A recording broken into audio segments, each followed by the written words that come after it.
Hello, today we'll be working on this Trans Am which has a problem in which only the third brake light illuminates when you press the brake pedal, but the regular brake lights do not come on. The first thing I did was verify that there was no signal being sent to the stoplight bulbs. Next I want to check the fuse to the stoplights, which for this vehicle is fuse number 1, and continue to the brake switch, which we know is functioning because the third brake light works properly. And then the circuit continues on to the turn signal switch, in which I've already verified that the signal is being cut off at the turn signal switch. And that being our purpose of today's video, replacing our turn signal switch and bringing back proper operation of our brake lights. So to begin, we'll start by disconnecting the negative terminal of the battery.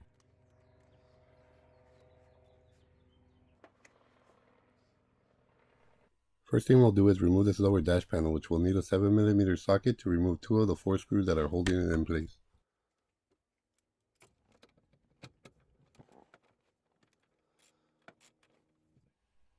And this is the first one.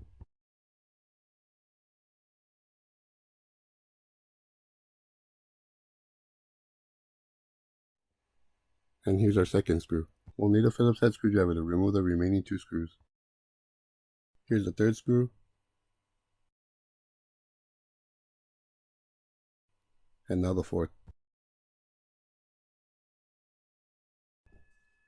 There's normally 2 clips that hold on this lower under dash panel, but not so in this case since it just dropped on its own. But if it does have the clips, just pop off the clips and slide this panel off. Don't even know what this is for, but I gotta remove it before I can remove this lower dash piece.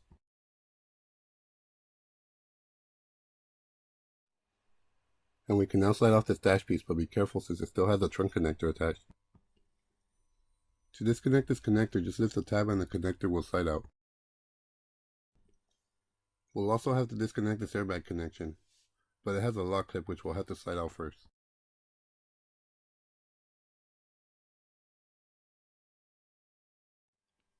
Once we remove the lock clip, we can press it on the tab and pull the connector apart.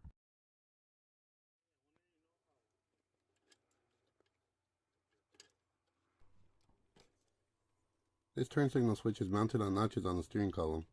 Just slide the connector up and it'll slide off the notches.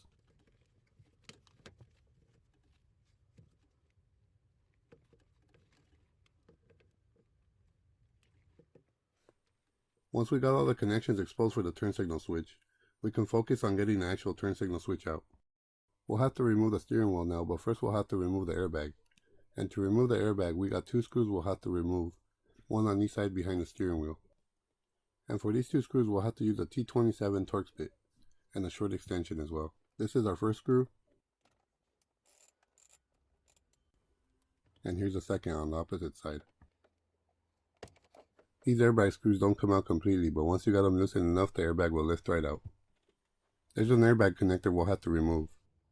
First we'll have to pull up on the lock clip, and the connector will be able to slide right out.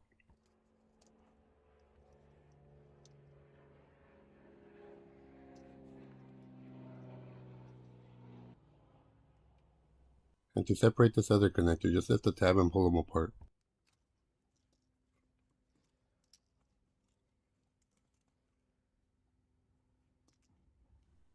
We're now ready to loosen the nut holding the steering wheel using a 21mm socket.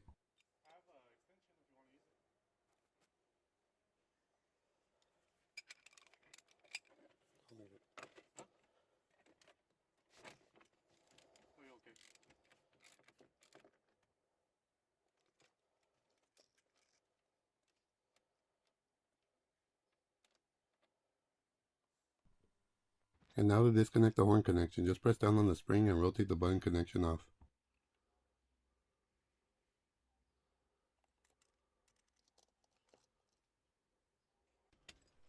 Now to remove the steering wheel, we'll have to use a steering wheel puller.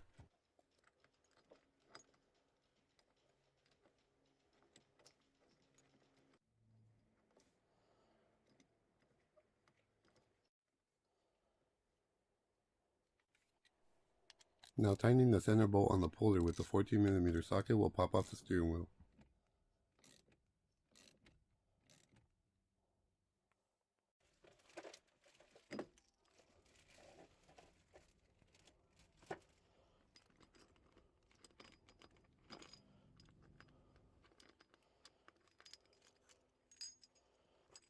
Next we could just slide the wires through to remove the steering wheel completely.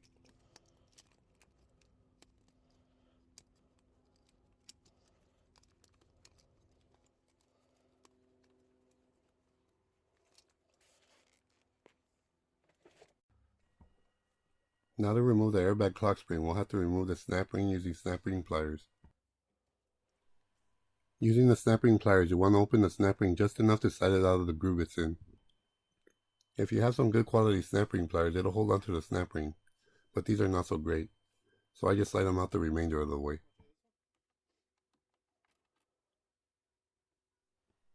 Now you'll want to slide up the airbag clock spring just enough to move it past the stud and out of the way.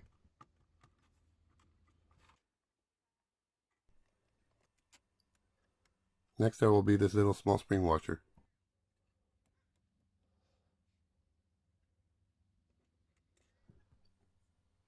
To remove this lock clip, I rented this tool from a local auto parts store. It is called the lock plate removal tool. What this tool does is press down on the lock plate while you remove the lock clip.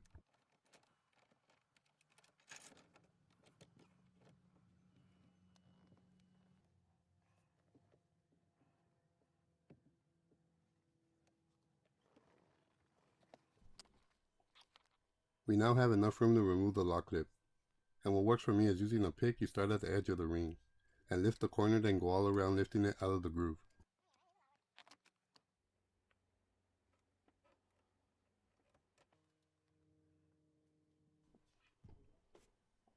Now that the lock ring is out of the groove, we can remove the tool and remove the lock ring completely.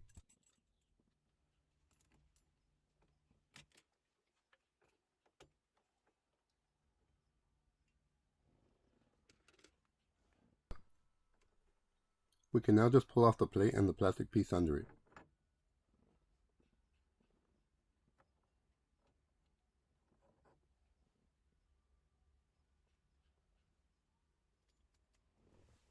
And there's also a spring that we can just slide off. Now to disconnect the turn signal, we want to remove the screw on the upper left.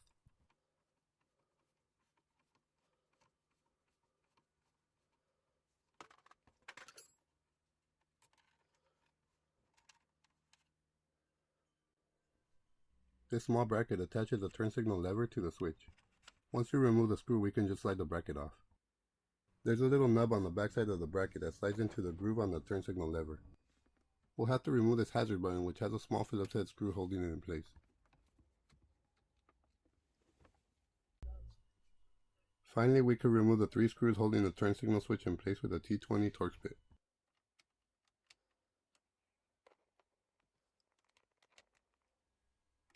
And here's our first screw, the second,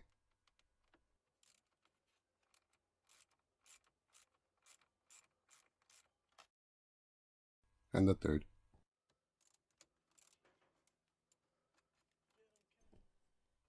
Once the screws are removed, the turn signal switch is ready to be removed, but will not slide out completely until you help guide the connector up from the bottom. But first we'll have to disconnect it by lifting up on the tab and pulling the connector apart.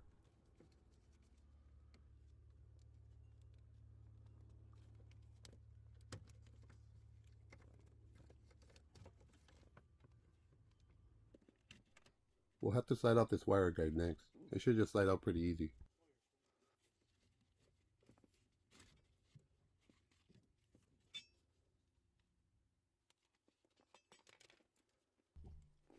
And now we just gotta push the turn signal connector up through the column.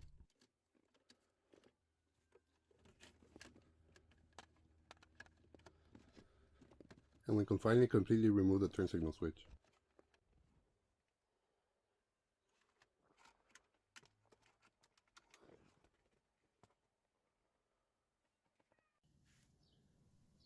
I'll be replacing it with an OEM AC Delco turn signal switch.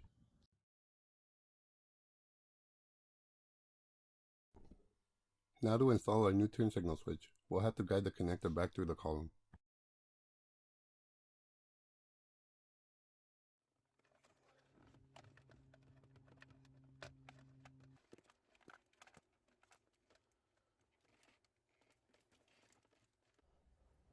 Once you get the connector pushed through, we can go ahead and reinstall our turn signal switch screws.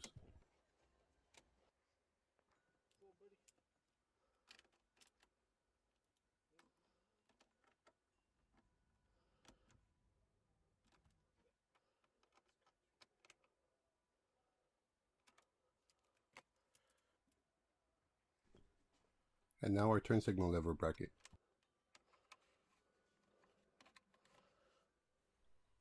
And next the screw.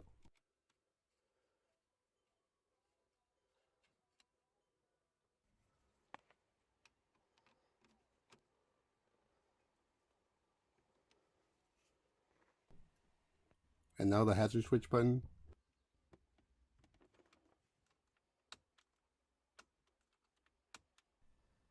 And now the spring and the lock plate.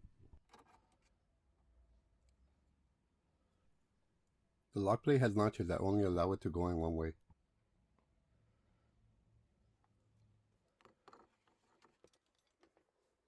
You'll now want to install the lock ring into position, and you'll have to use the lock plate tool again to compress the lock plate to push the ring back into the groove.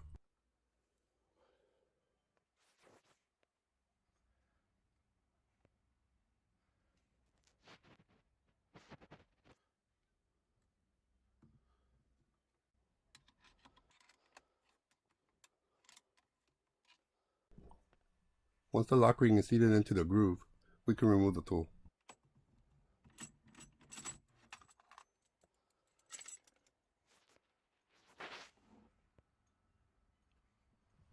And don't forget the spring washer. And we can now install the airbag clock spring.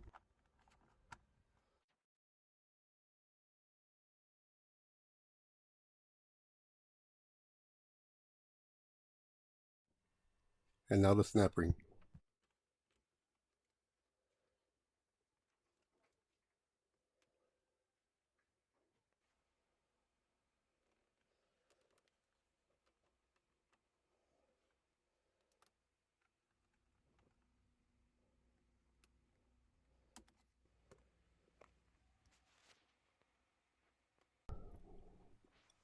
We can now reinstall the steering wheel, making sure to guide the wires through as you do.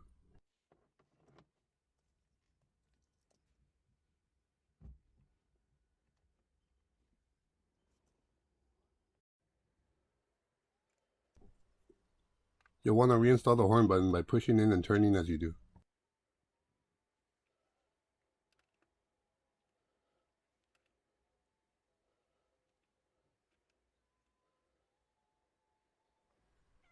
Reconnect the connector and install the wires in the proper guides.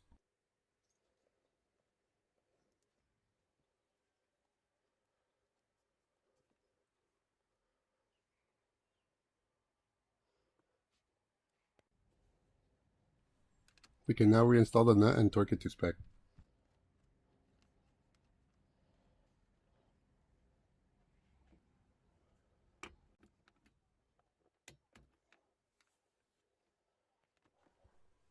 And we're now ready to reinstall the airbag.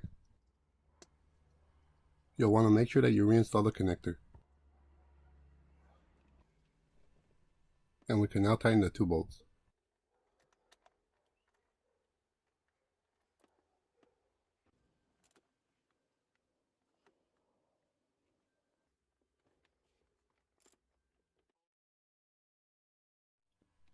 We can now reinstall the wire guide.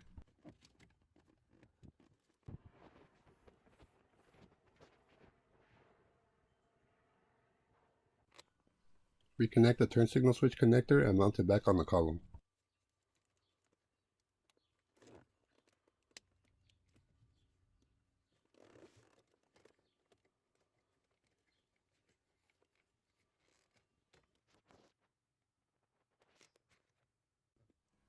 And now the airbag connector and the lock.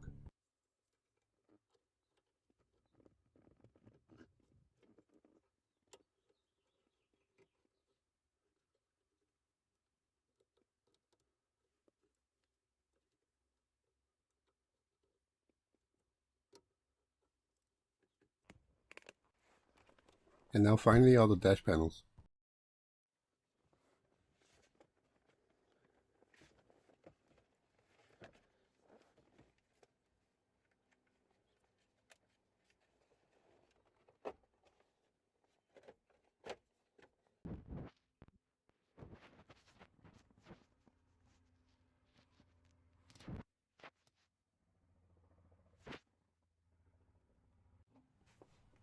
And now the last thing we gotta do is reconnect the battery.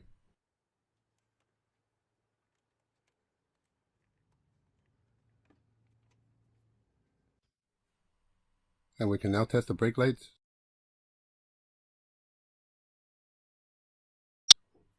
and the turn signals.